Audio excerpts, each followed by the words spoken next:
back to the Dive. This is a safe space where we talk about every kind of issue that the youth goes through. We talk about relationships over here. We talk about sex, finances, academics, any topic you can think of, we talk about it.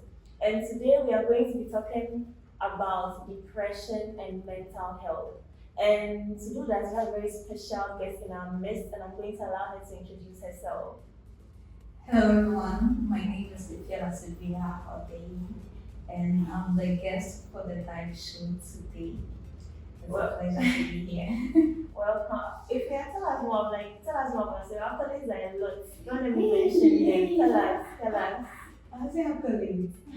Okay, so I got this from KUST, and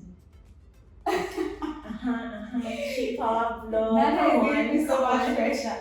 Okay, so the founder of Shaper Blog is a blog site that talks about anything youth, and also the Live the Truth podcast, which also talks about youth relationship, finance, academics. It's literally a social issues platform where we talk about things that are not talked about enough concerning the youth. Okay, so that's she's a very powerful person sitting here in our midst, and we are honored to have you. Thank you very much for taking your time to come and grace this podcast. So, in talking about depression and mental health, it's a topic that is not really focused on, mostly because it's as if depression, the word depression just appeared in the 21st century. It's like we were there now and we started hearing, I'm depressed, I'm going through this, I'm stressed. But nobody has really sat down to have a real conversation about it. And I know you have like an experience, so can you share with us your story? Okay, Sorry. And the reason why I want us to hear a story is not just so that you see and be like, hey, this guy has been depressed before. No. It's so that we can learn something from it. Like this is a podcast basically just for learning. So we want to learn from her experience. So those of us who are depressed, I don't even know that we are depressed.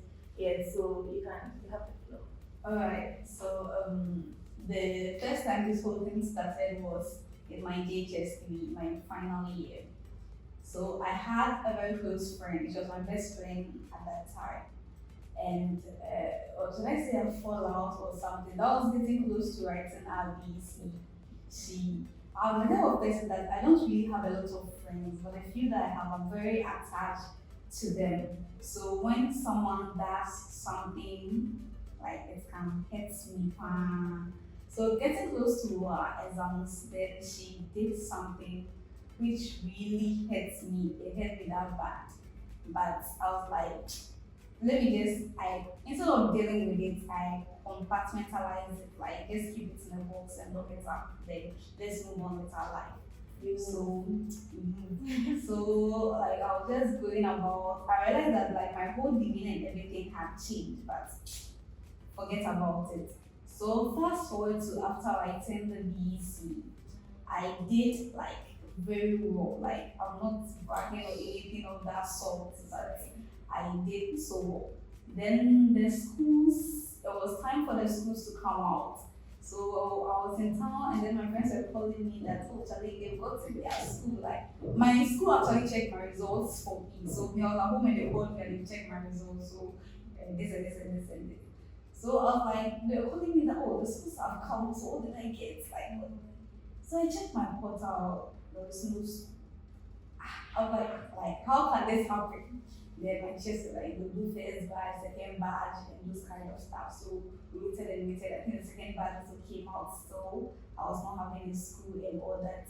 Then later, it was getting so messy. So my parents decided to step in for it. So it was like, how can I do this well and then not get a school? And all my friends are going to school. Like I had some of my classmates.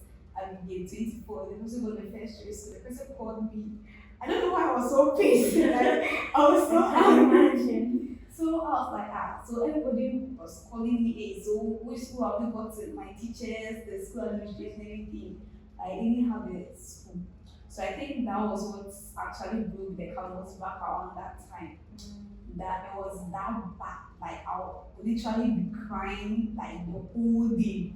And I couldn't really talk about it to my parents because it was like, it's a sad situation. You get it? So it's like you are if they see that you are okay, gives them hope that everything is fine. So I can't go to my mom and be crying and all these things. So we kept searching for schools, and every school that we go to is like it's full. I want this, I was like, so I won't get school to go. So it was that bad that it was affecting my small sister because I'll just be crying. My mood was so bad. Like I won't do anything, nothing that would like bring joy or anything. So it was that bad that they had to move me out of their house to go and stay far away from the society because they felt like if I change environment, maybe it will help me. But they didn't really understand what was going on. Like nobody really, I didn't even understand what was going on myself. So I had to move to go and stay somewhere. Then, still, I wasn't there just crying and everything. I was just listening to sad dream big it's like I'll be in the morning. So that got me into addiction for movies. Like mostly when it's addiction, everybody just goes straight to pornography and those things. But like I would wake up in the morning and I would be behind the screen. I wouldn't eat, I wouldn't drink, I wouldn't move. Like literally where I would sit, to find like solace or something. So it was like that for almost a semester. I think 3 days to vacation for the first semester of the first year is when I got a school. So my dad went to look for the school and then they were like, oh, the semester has ended, so you next term then I should come. I said, yes, I won't do that. So I want to actually go to school. Then maybe the joy or it will like resonate on me or something. Because at that time I moved away from my family, like moved away from my sisters and all that. So being alone somewhere with nobody to help me deal was very bad. So I went to school, and then that vacation was when my godmother died. She was the one that was taking care of me. Like I stay with my parents, but she has been taking very good care of me from childhood and all that. So when she died, that trauma also added on. And that one too, there was a lot of issues because she didn't die a natural death. So there were their beliefs that she will come for me because like I'm literally her daughter and all. So that was what was another panic attack whole situation that we don't like. It was a topic that we don't mention in the house. So I couldn't confide in anybody and I couldn't talk about it or deal with it. So I literally don't know what to do. So I was just talking about. So it was like the belief that she would come for me because of how close we were. So it became something like a taboo in my house to talk about her. So they wouldn't let me do black. They wouldn't let me go for her funeral. So it was like I was scared that is it what they are saying, is it actually true to die? Like so I remember things started happening. My mom started seeing her around, like she wanted someone to do vengeance for her, blah blah blah. So I was sleeping in my room and I just could hear my mom shouting and praying that you don't come for my daughter. So like what they are saying, like sometimes you're like special things don't exist, but it actually does exist. So I heard my mom screaming. I can imagine already you're going through your things. So it's like we don't mention her name in the house and everything. She literally was my first. She was my first. And most people thought she was actually my mom. So I went to school that semester, and I think during the semester is when they were going to bury her. So everything was just, we don't talk about it mostly. So I got into self-harm when I was in school. Then I used to run.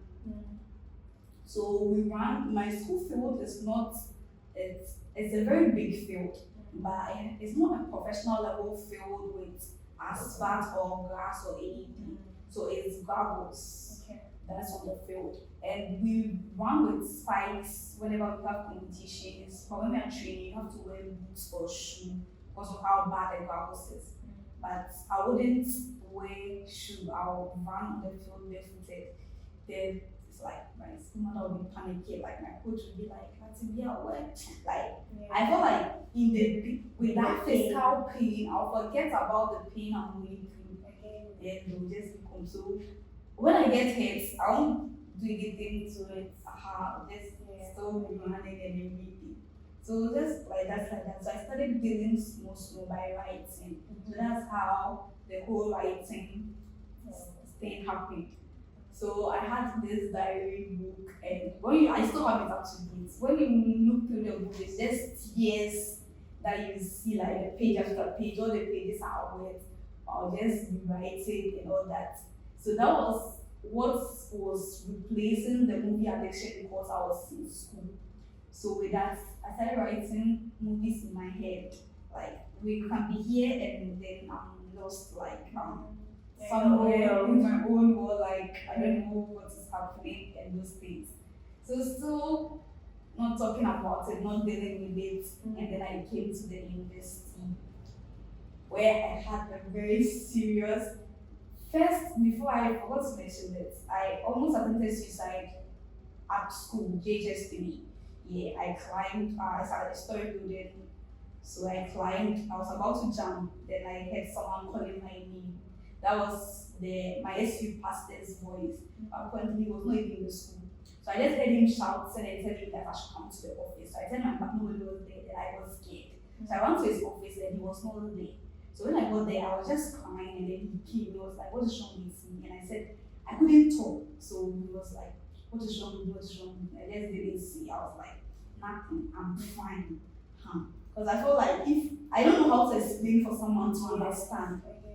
Some of them maybe just being dramatic or something. So the second time I tried to attempt suicide was first year university.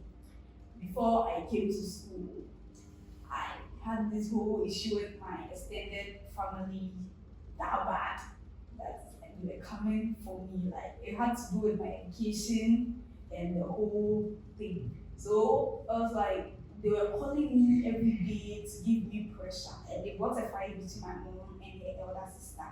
And it was basically because of me. So I felt like I'm responsible for the fights in my family.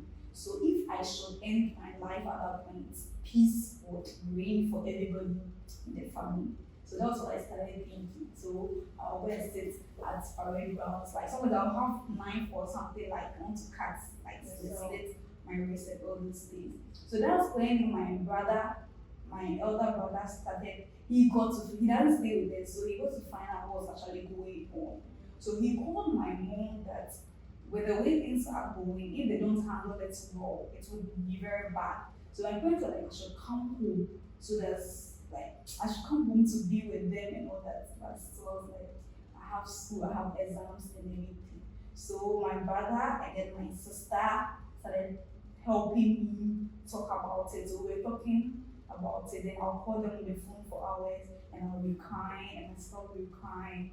So with that helped a lot because the first time I realized it was affecting my sister because I was not talking to her about it. So it's like she doesn't know what is going on, but she's getting affected indirectly.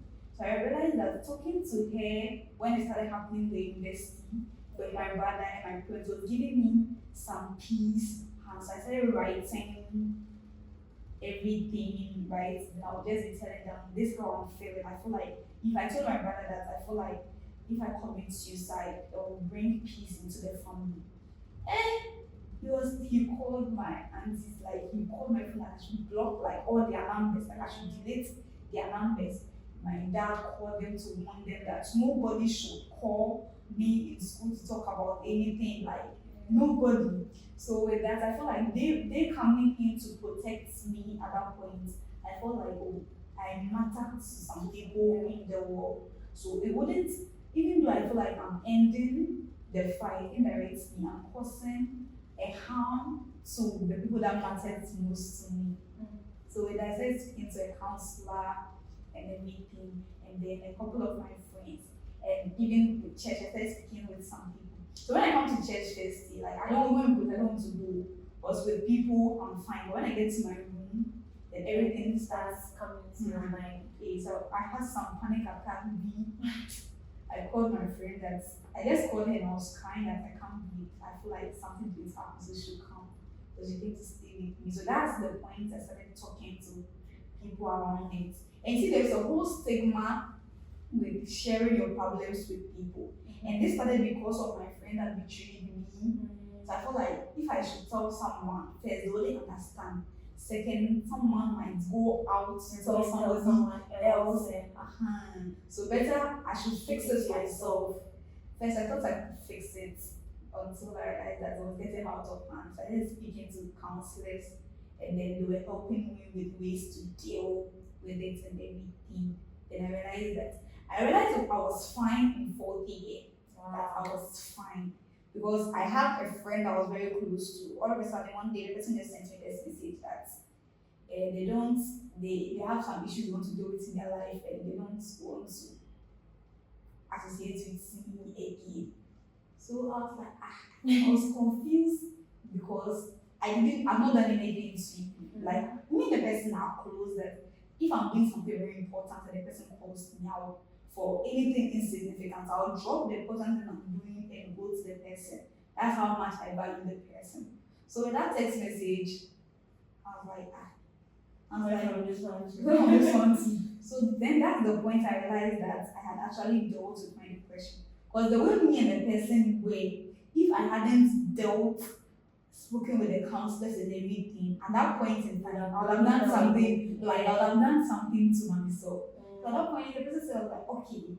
The person was like, you are saying okay. I'm like, we move, like, okay, So that was fourth year, and I realized that, like, I'm fine, Wow, I don't even know where to start. First of all, you are very strong. God will richly bless you. There's a whole lot in your story. Like, I don't want to put my prepared questions aside. I want to ask you, in your story, you said you just felt like you had to be okay because you didn't want your parents to worry. So, like, it's like you were being a parent to them. How did that feel?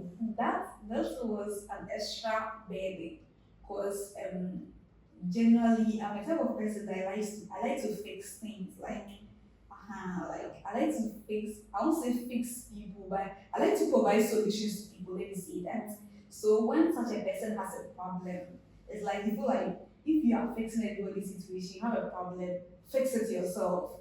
You see. So at that point I was like, I'll be crying and my mother will come and I'll just cover myself with the cloth because I don't want to see her to see me crying and then she'll start But crying. do you feel like that made it more intense? Like, do you feel like if you hadn't done that and you were able to let your mom see you crying, like, do you think it would have shortened the journey? Do you think you keeping it, like, you trying to be a parent to your parents made it worse? Okay, I was concerned about they having a peace of mind more than me being fine. Yes, that was my priority. Like the people that are around me are very important to me. So it's like I place everybody else and their feelings first before myself. You get it? Yeah. So I was more concerned with the fact that they as parents are trying everything possible. Because I know my dad wake up at 3 a.m., drive all the way from Accra to Cape Coast, go from school to school, headmistress to headmaster, looking for a place for me to go to school. It's not like he's at home and he's not doing anything. Yeah. So then I felt like it was my responsibility to protect them from the pain I'm going through. Okay. So looking back, for someone who is going through a similar thing and the person is trying to cover their emotions to protect the people around them, looking back with the wisdom you've gathered now, what advice would you give the person? Be selfish. Be selfish. For once, yes. This is not something that it's a joke, like I'm really crying. This is not something that it's a joke. This is something that is not a joke. So for that one time, if you have, even if you don't have the opportunity to talk to someone, find someone and talk to. Like, you did tell everybody, all of you should cry together and like heal, because that is best, or that would be better for you than be selfish. That's what I would say. Like if I should tell my past self, I would say be selfish. Okay.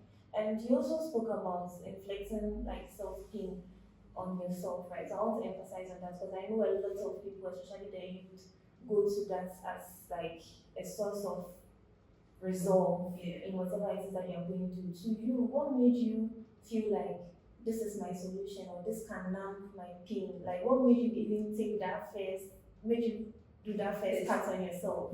So I feel like the physical pain is something that I can see, I know I can handle. Like I can, if I'm bleeding, I can see that I'm bleeding. You see, but there's some emotional pain that I don't know how to grasp it. I don't know how to. It's like it's intangible. So if I'm bleeding from my hand, I can see that oh, this is where the pain is coming from. Therefore, I'll be focused more on that than the pain I'm feeling emotionally. It's like you see your brain. It's like you're not multitasking. It's like I'm dealing with one. So that was what actually made the thought of self-harm come in the first place. And do you think like, or let's put aside right and wrong, do you think it actually helped you? Like, do you think it was helpful?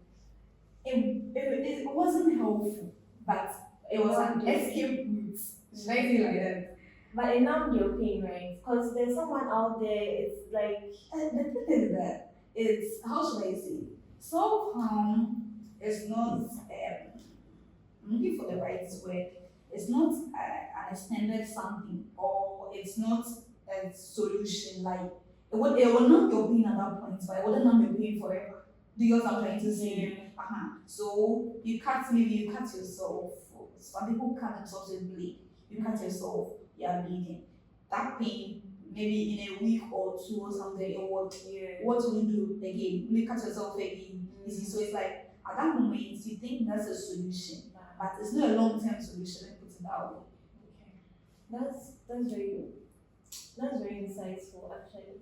So another thing in your story, before I go, I know I have prepared questions, but I just want to make sure that whoever is watching, whatever question the person might have, I want to ask it so I mean, you spoke about your little sister, right? What you were going through was affecting her indirectly, right?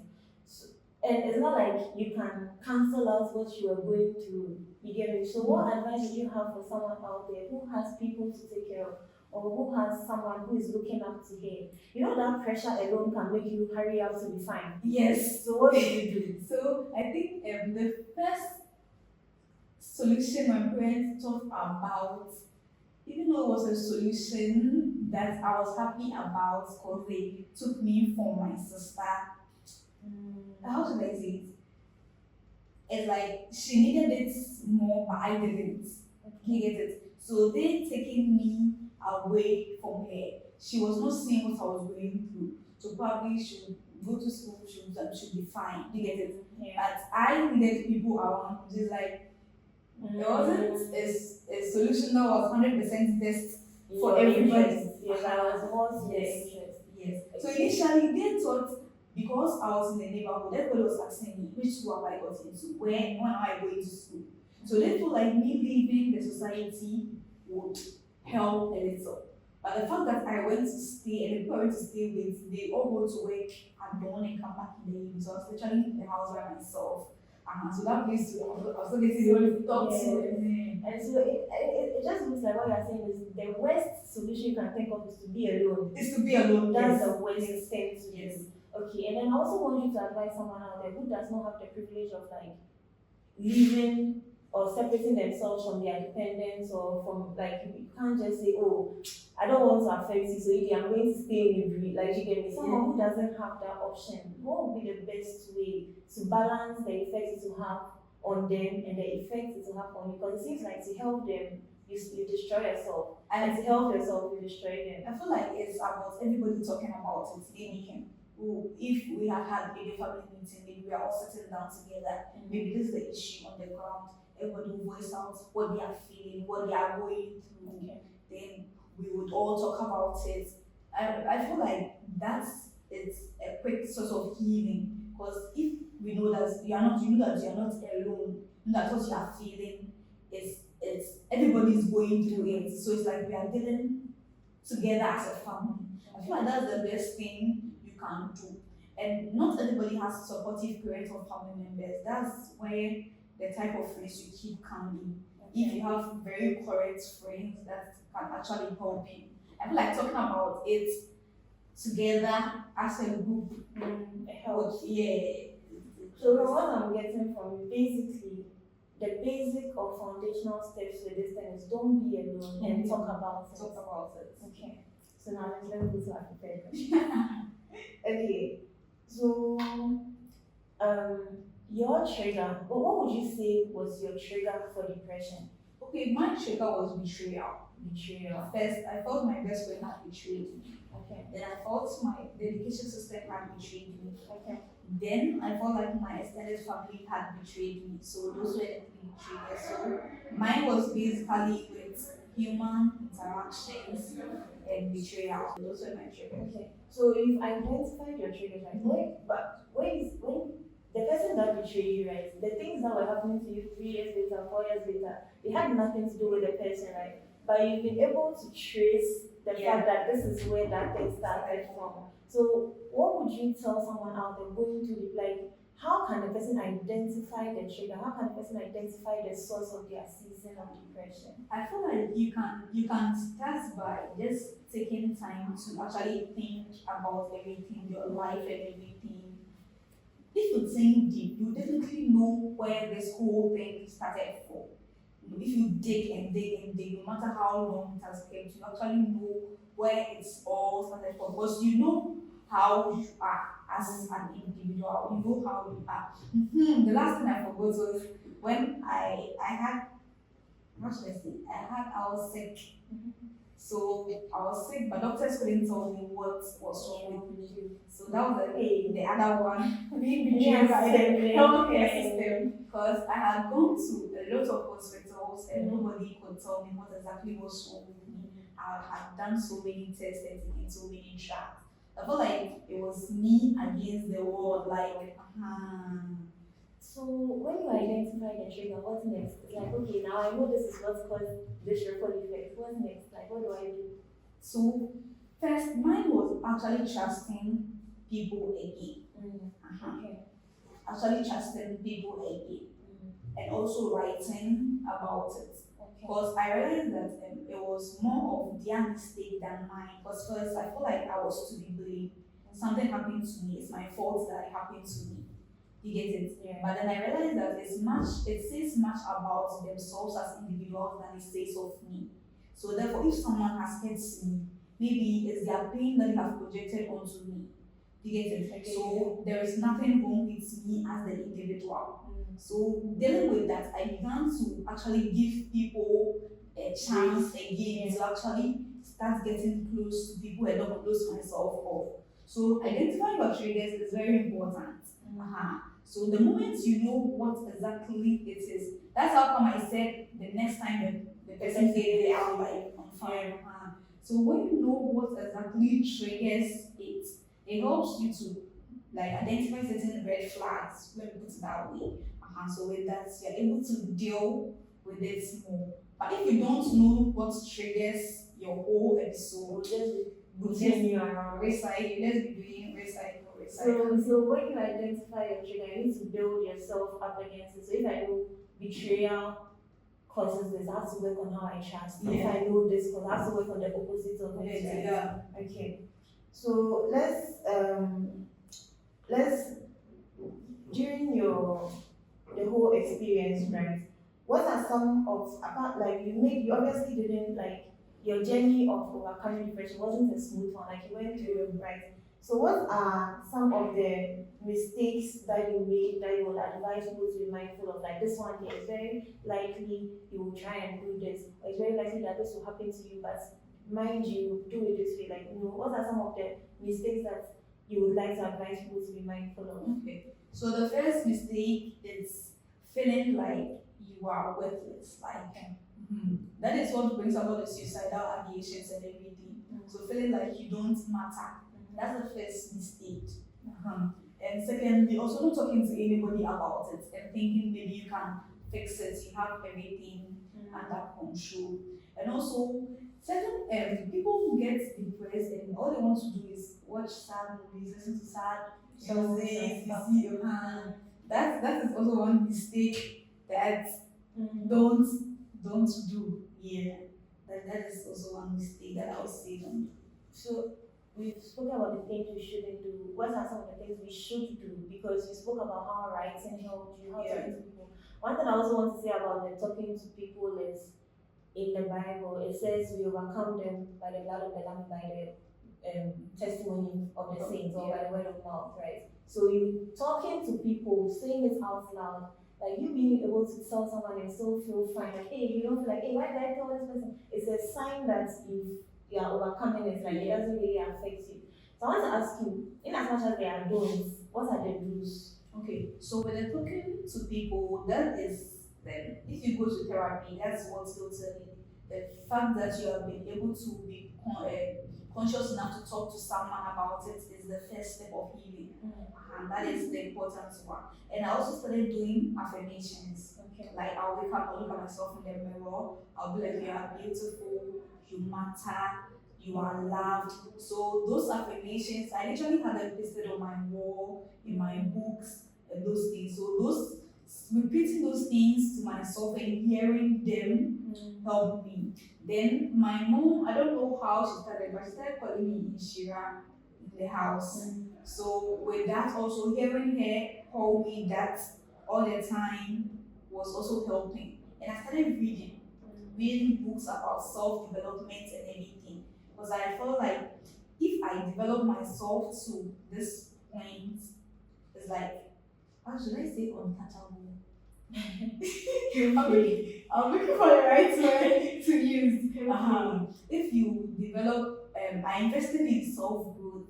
It didn't come easy, but so I was reading books about people who have actually made it.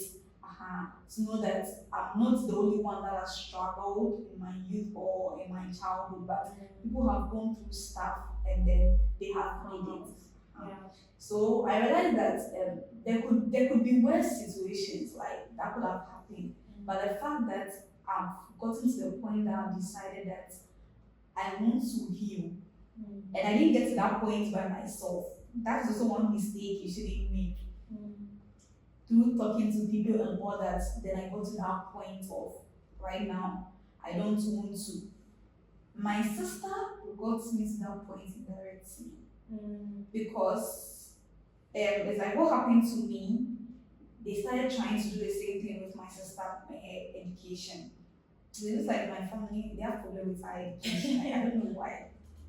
So I think her school too, she was up there, realized that they were trying to, and I was like, they wouldn't repeat the same thing. Like, if you come for me, I'm fine. Like, me and you, but you can't come for my spouse. No, that one, yeah, like, they'll be black. Like, so it's like, is it the strength to protect her, so that it's like nobody will take advantage of her like what they did to me. Also got into that point that I have to be better to set an example for her.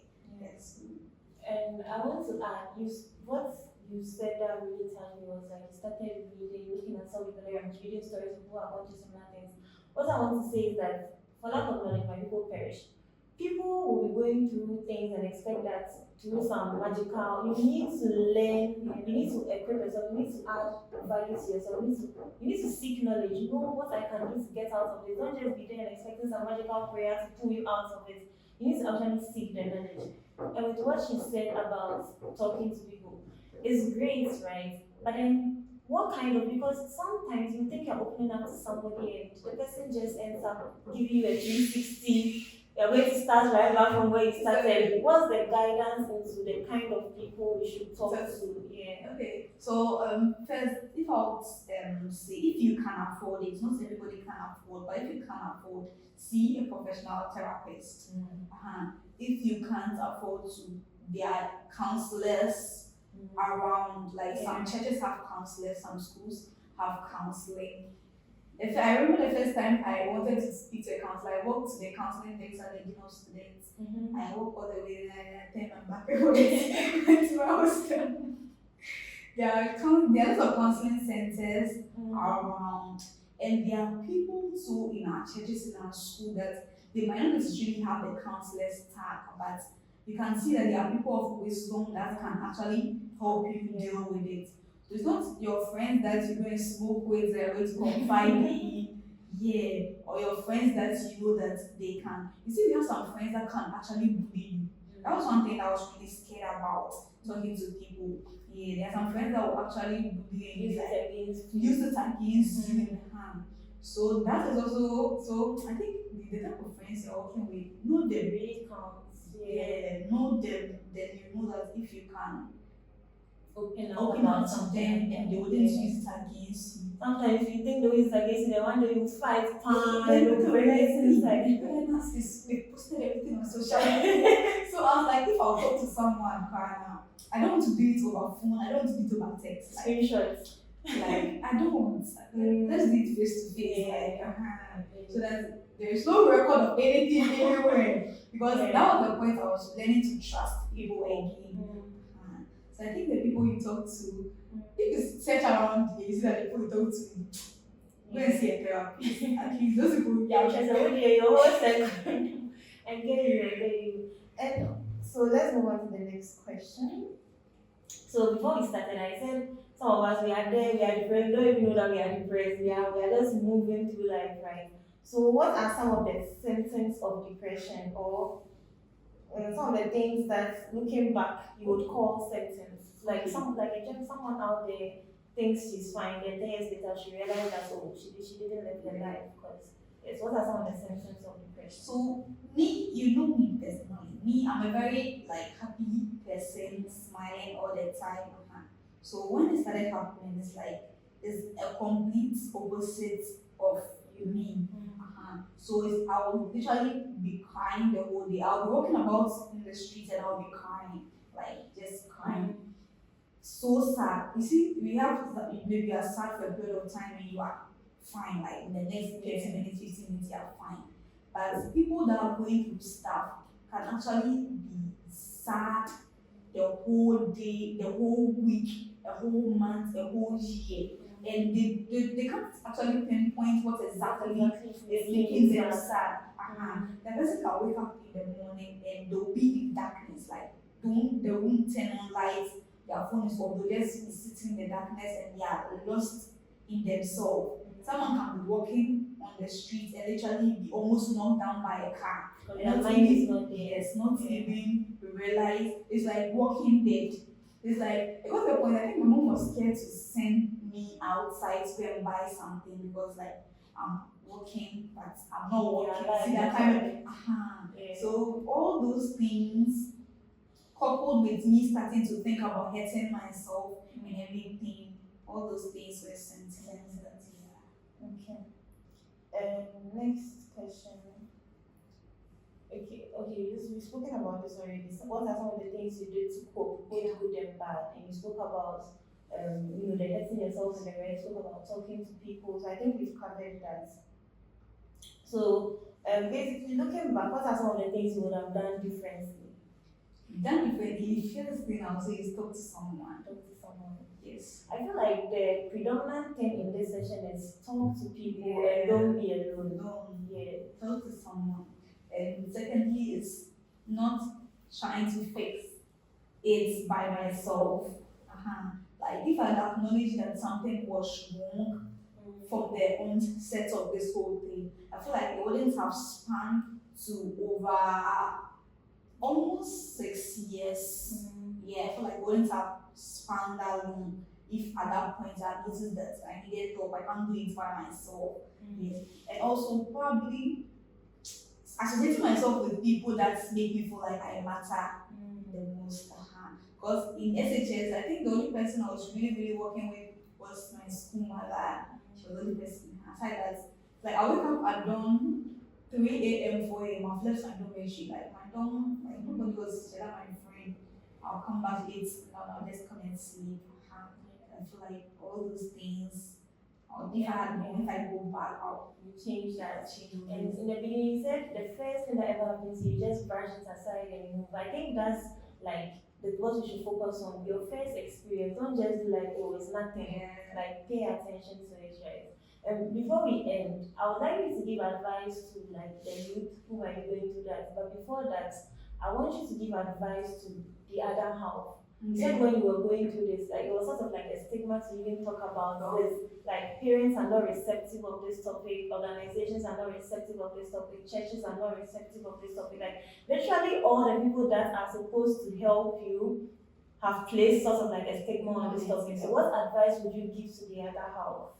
So first, what I would say is that it's something that is actually real. It's something that is happening. Because you have not experienced it doesn't mean it doesn't exist. And sometimes some people try to seek help from their own set, but it's like people just brush it out. They just brush it away that you'll be fine. Yeah. You see, sometimes someone tries seeking help, that Especially in our African African society, yes. like we don't.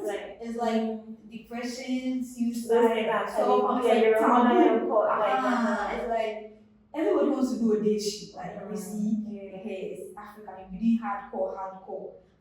But and this thing also affects guys a lot because we're in a society that Guys it's are like supposed to be. guys are supposed to be like Iron Man. I don't know. It's like they don't have feelings, like see that kind of thing. It's like a man. it's also So I'm sure. lemon soup. And very, so I'm sure in as much as it's difficult for it was difficult for you to talk about, I can't imagine the guys out there with them they Oh, like 10 times more difficult for them to talk about. Yeah. Wow. So it's I feel like people should open more avenues and actually really listen. And especially even in your friend group. You notice that maybe someone's mood has changed over a span of time. People feel like maybe the person, some people are there that they want to actually sink. It's like they are sinking and they don't have this. I felt like that when it happened the first time, before I went to SHS, like I thought about like the ship is sinking, like water is entering. Let's go for it to happen. Do you understand? Yeah. So I feel like if you have friends around you that you notice that something is actually going wrong, you don't wait for them to come. You take the first step of stretching your hand to them. Maybe if they feel like, oh, someone cares enough to give me a helping hand, they'll pull themselves out. Do you get it? Yeah. So I feel like more societies, more avenues, even in friend groups. So I started doing this for my friends, of like talking to my friends about something like I need to something is wrong, and then they just like I'm fine, but Charlie, I'm not fine. Like I've been there before. What is it? Like digging deeper and being concerned about, because it's something I wouldn't wish on anybody, not even my worst enemy. So I started doing that. So that's the reason I joined the counseling department in the first place. So I was doing like trying to help people out, because I know that if you are at that point and you feel like nobody's helping you, it's a struggle. And right now, it's like I don't even know if we really have a lot of therapy places around and all those kind of stuff. But I feel like more of those things would help here. And people are afraid to also go to the counseling. People who are actually into counseling, especially in school and all those kind of things. Yeah. So I feel like more education. I think education would be the best thing for everyone should be educated about this, old and young. Yeah. Something I want to really emphasize on is if everyone has paid attention to Ifya closely, you realize that her 6-year journey has not been a waste, because she started writing as an outlet, right? And now you have She Power blog, you have all these great things out of something that was birthed through pain. And then Ifya joined the counseling department in an attempt to help people who have been where she was before. So what I'm trying to say is that purpose was birthed from your pain. So your journey has not been a waste. So anyone who is going through anything out there, look for the purpose in that pain, because God, like, it will definitely just not be in vain. Like, you just went through his path. Like, I mean, you're precious. It won't be like that, but the last thing, before we go, the last thing, I just want you to give your final words advice to someone out there, little Ifya 5 years ago, or boy version of Ifya, like, just shoot, like, final words of advice. So what I would say is the fact that whatever you are feeling as an individual is not insignificant. Whatever you are going through, it matters.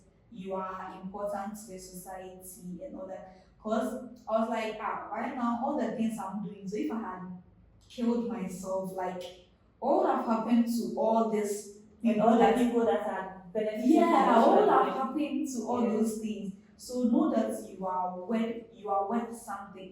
If at that point you're not even feeling, you're not seeing anything cry, know that your future self will be proud of you for how strong you are. I don't know if you noticed, but I like posting on my status that girl, you are strong. Like I Yeah. post that most of it whenever I post a picture and anything of that. So for whoever it is that is listening to me that is dealing, whether you were a guy or you were a girl, don't let people's ignorance Mhm. of this thing, don't let people's stigma push you to a corner where you end your life. When you are able to push through with the help of people and you get to a place of success, your story will also inspire someone. So don't be, should I put this responsibility on people? Don't be the reason why someone will end their life in the next 5 years. Yes. Be Yes. the reason why someone will live in the next 5 years. Wow. Yeah. That's beautiful. That's beautiful. Thank you very much for joining us. So inspiring. God richly bless you. And I hope everyone has gotten something from this powerful session. Yeah. Bye, guys. Bye.